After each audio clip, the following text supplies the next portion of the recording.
Hey guys, it's your boy Young Diamond. A few days ago I was involved in an accident that shook me, and I'm still in recovery mode. Anyway, you know, on that fateful day, which was on the 6th of this month, which is August. I ventured out myself and my friend. We set out to just just move around, and look for a good spot to make a video because I'm, coming up with a series on exploration of the Italian landscape.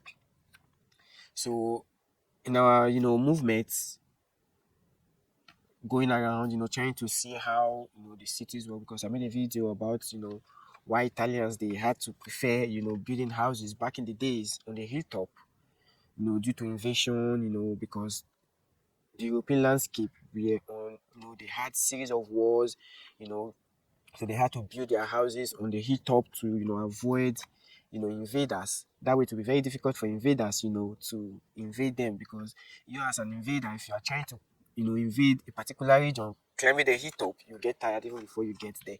So, we set out to, capture some unique, cities which are built on the hilltop, which majority of them, by the way, are built on the hilltop. So we were just descending from the hill. Unknowing to us, a vehicle was coming from the opposite direction, not paying attention, and we were just close to a curve. And instead of the driver to pay attention to where she was going to, I really can't tell what was on her mind, and the distractions she had. She didn't even make the curve. Rather, the vehicle was just on a straight motion. Me seeing the vehicle as a driver, and there's one. I don't. Let me not call it bad thing or worst thing about it. Most of the Italian inner city roads, it is very very small. Probably they do it. They made it that way. For drivers to reduce their speed. Each time they are approaching the opposite vehicles because if the road is wide, definitely every driver will make use of the maximum speed that is available on that particular road. So rather, they had to make it very small. That way, you have to drive with caution and care. Now here am I couldn't even, swerve. Here am I in that particular road, very small, nowhere to go. An incoming car with full speed, no concentration, coming towards my direction. The only thing I could do was, apply the full brake, and my vehicle was, able to come to a halt before, this particular vehicle bashed, into me. And we're shaking. These are some of the videos. It was horrific anyway. I was shaking to the core. So the vehicle was damaged. For me, it's beyond repair. And due to the fact that the Italian landscape is not all that on a flat plane, mainly hills, valleys, and all of that. They do their construction. They do their construction in a way that, regardless of how the landscape is, definitely things can still go on. So I couldn't do anything at that particular moment because there was no way I could, turn the steering or get out of the way and all of that. So, at the moment the vehicle bashed into me, it came to a halt, and there we were with bruises, shaking, and the people around they rushed up to us to check, and they brought water to pour on our heads and all of that. Before we knew it, they called, the emergency number, which is the police and the ambulance. They came, they started doing checks and to ensure that we were not, in serious and severe, condition. Though I had this bad pain on my neck, down my spine, to the center of my back, probably due to the impact, and it was crazy. The only thing I could think about was like, whoa, my bone just snapped.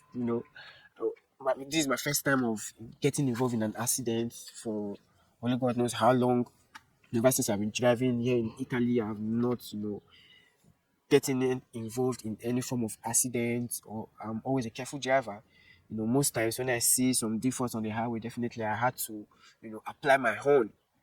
Because here in Italy, the driving code, it is more or less prohibited for you to use your horn, to signal any vehicle passing by.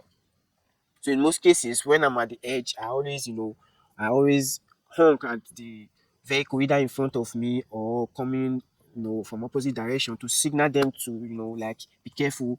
Or in most cases, I use my flashlights to, like signal them to somehow pay attention to what they were doing. But regardless, I couldn't in this particular case because it was sudden and I had to use all the energy to apply to my brake. And I had to hold the steering very tight. That way, probably when the impact comes, the vehicle won't, go in different directions and probably the fatality would have been more. So I had to hold the steering. I'm not a professional driver anyway, so don't judge me for doing that. So I couldn't, honk at the vehicle, but I had to hold my steering because beside me was a deep, and probably if the impact was strong, probably losing full control, definitely we might have ended up, in that little dip that was there. So, the ambulance came, they took us to the hospital, they, jacked up our neck. That's the first protocol in an accident because you never can tell if someone has, a spine injury, neck injury that could, affect the whole body system. Because in most cases, most accident when it happens, and proper care is not given or proper attention is not paid, to the neck region and the spine region, definitely the person might end up, losing mobility in in the body, which is very rampant in most developing nations where, the ambulance system, the emergency system does not, work. So they had to, put the neck cage on me, because I was in severe pain. So they took us to the hospital, they did the checks and all of that. We abandoned the vehicle on the way, on the highway. The road was blocked completely. And no vehicle was coming. Any vehicle coming in, we have to, park. Any vehicle coming from the opposite direction, we have to, either reverse, look for other route, which there was no other route in that particular region. And it was crazy because if the police does not come and do their proper analysis and ascertain the damage, who was at fault, the maximum the speed this vehicle was going, because they have a way of knowing. And if they don't do that, you cannot touch any vehicle on the road. So the vehicle was left that way till the police came. They had to do some of their, the way they do it, the measurements, they snap the pictures, all around to get a feel of what happened before they do their investigation. So when we got to the hospital, they did the checks, X-ray from head to toe, just to make sure there was no internal injury or any internal bleeding, of which they later discharged us, to go back home. Then 2 days later, the police invited me to their office, me and my friend, to give, our statement as to what happened. The aim of that is not because they don't know who was at fault, because when an incident happens, they have a way of, knowing the speed, because depending on the impact and the damage, they are able to tell the speed at which that vehicle was running when that incident happened. So they've already ascertained, that aspect. So they just wanted to hear from us, including the witness, what really transpired that, caused the accident. So we went there, we sat down in their office, they asked me a series of questions and they asked me to narrate what happened. And of which I did. I narrated what happened and gave them instances what I was doing. I was, very, very careful with the driving and everything. They had to document it down. They documented everything down.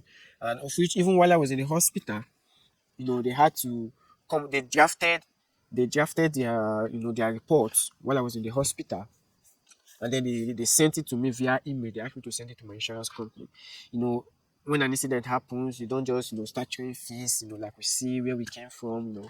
In other countries, developed nations, like, oh, you destroyed my vehicle. Do you know who I am? You repair my vehicle. You see hands, fists going left and right. And all of that argument. Probably the police gets involved. Someone gets arrested and all of that. Yeah, it's not the case. So since there's insurance in the vehicle, your license is up to date. It's just between insurance companies. They deal with whatever that has happened. So it is now left for the insurance company to do the needful. So whoever was at fault, the insurance company bears most of the burden. Maybe I was the one at fault. My insurance company would have been the one responsible for all the damages that has happened. And if there's any settlement that would have come due to this incident, definitely it's still the insurance company that would have, you know, settled any financial settlement that would have come along with it. So that was the experience. After going to the police station, they interviewed me. They didn't even allow me and my friend to enter at the same time. They first of all interviewed me as a driver, you know, took my statement, and then they asked me to wait outside, and then they invited my friend, and then they also asked him the same thing, what happened, and he narrated his ordeal. He documented it, and now we are waiting for the insurance company to know what they will do to my vehicle. Although my vehicle is not, you know, all that damaged, probably is redeemable. You know, it might take some time, you know, for the, you know, the company that's do the body work to fix it, because the impact was at the side. It didn't affect the engine, you know. And if it affected the engine, probably they would have even changed the vehicle. But I'm hoping they change the vehicle for me, you know. And as for the lady, the vehicle, her vehicle is nothing to write home about.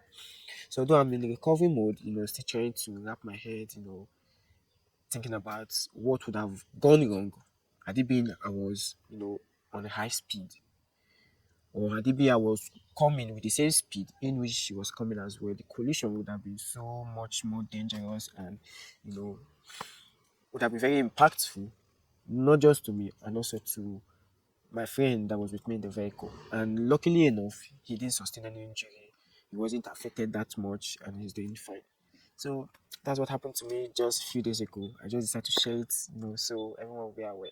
Still your boy, Young Diamond. Peace.